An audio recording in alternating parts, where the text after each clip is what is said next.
छायावादी कवि सूर्यकांत त्रिपाठी निराला ने अपनी कविता सरोज स्मृति में अपनी पुत्री सरोज के विवाह तथा मृत्यु की पीड़ा का मार्मिक चित्रण किया है। इसमें एक और कुंठा मुक्त श्रृंगार है तो दूसरी ओर करुणा रस अपार है। कवि कहते हैं, देखा विवाह आमूल नवल।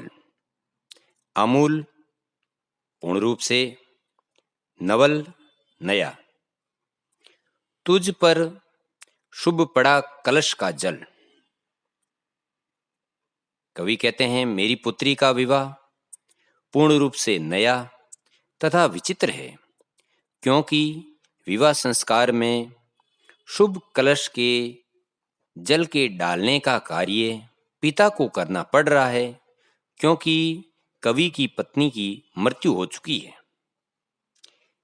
देखती मुझे तू हंसी मंद, होठों में बिजली फंसी स्पंद। स्पंद अर्थात कंपन। पुत्री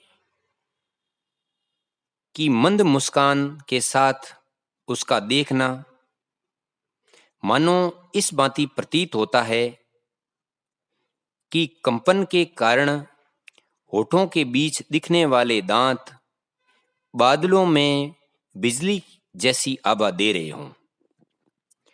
उर में भर झूली छवि प्रिय की अशब्द श्रृंगार मुखर। उर हृदय, अशब्द मौन। हृदय में पुत्री की सुंदर छवि को धारण करके कवि को ऐसा प्रतीत हो रहा है मानो उनको अपनी पत्नी का मौन श्रृंगार मुखर हो रहा हो। तू खुली एक उच्छ्वास संग, विश्वास स्तब बंद अंग अंग। उच्छ्वास अर्थात आह भर के। आह भर के कवि कहते हैं कि पुत्री के अंग प्रत्यंग की शोभा को देखकर पत्नी के सौंदर्य जैसा विश्वास तो कभी अचरज के कारण कवि स्तंभित हो जाते हैं।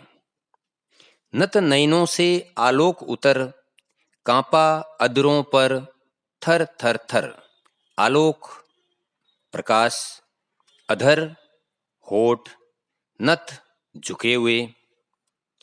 पुत्री की झुकी हुई आंखों से मानो प्रकाश रूपी सौंदर्य धरती पर उतर रहा है तथा पुत्री अपनी माता को याद करके उसके होठ कांप रहे हैं।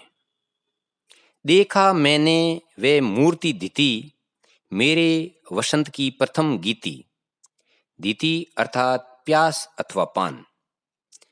कवि कहते हैं, मैंने अपनी पुत्री के सौंदर्य में पत्नी की मूर्ति या तस्वीर का आभास प्राप्त कर रहा हूं तथा मुझे अपने पहले वसंत का प्रणय गीत याद आ रहा है।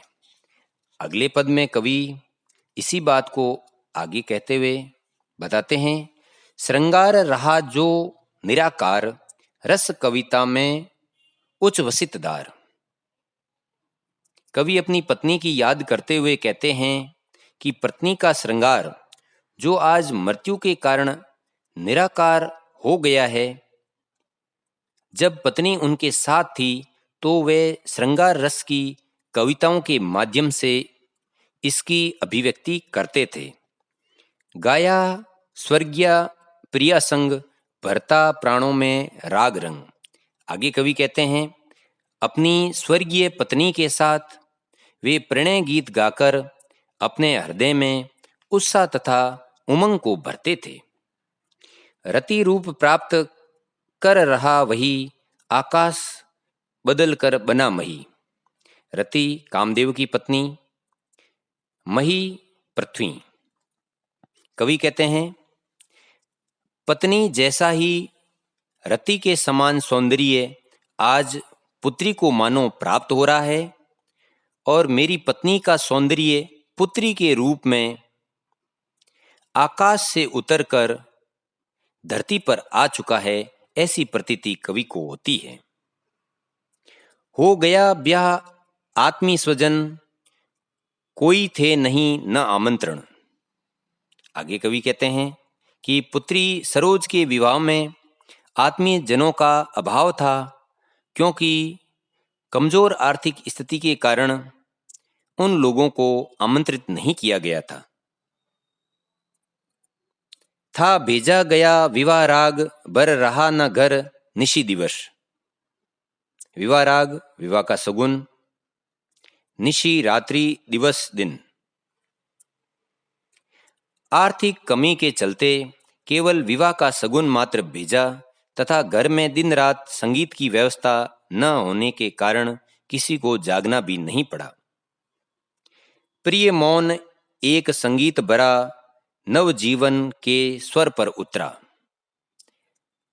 धन की कमी तथा पत्नी की मृत्यु के कारण मौन वातावरण के संगीत में ही पुत्री को नव जीवन में प्रवेश करवा दिया गया।